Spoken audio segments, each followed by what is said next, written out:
This is Chanel Bunger with the Becker Private Equity and Business Podcast, and today I'm excited to speak with Rick Kes of RSM, who joins us weekly to share an update on economic trends he's keeping an eye on.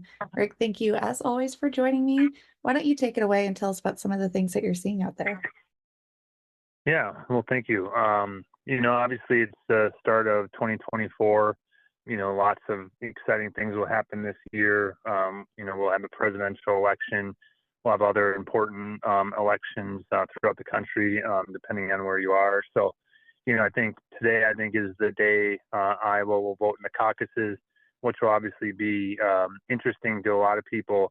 So I think, given being an election year, it adds a new component to kind of what we monitor from a trends perspective. Obviously interest rates, jobs, inflation are kind of the three key items that we monitor from an economist perspective. But then you add in a presidential election, it adds another layer to that component. Obviously, people will take that information and use it to, formulate what it means for their business. Could be good, could be bad. It's hard to know.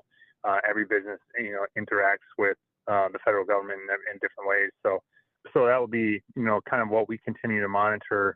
I think from an overall, perspective on things we can predict and know, I think we are still anticipating interest rates, finding some easing in maybe the middle of 2024.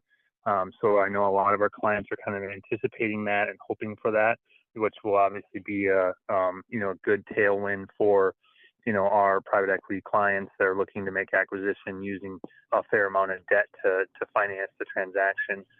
Jobs continue to be, I'd say, probably positive in that, we're seeing job growth, we're seeing some stabilization on wage increases.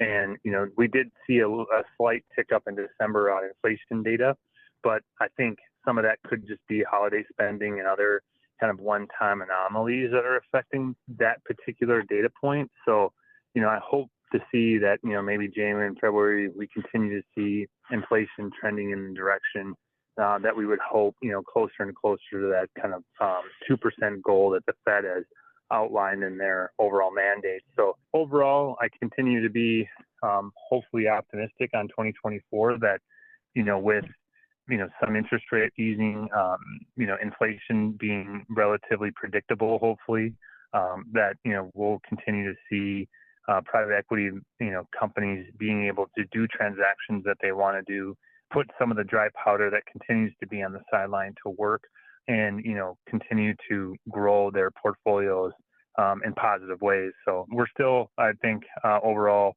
bullish in 2024 and anticipating a good year. Got it. Well, Rick, thank you for keeping us updated as always and for joining me today on the Becker Private Equity and Business Podcast. Thank you. Thank you.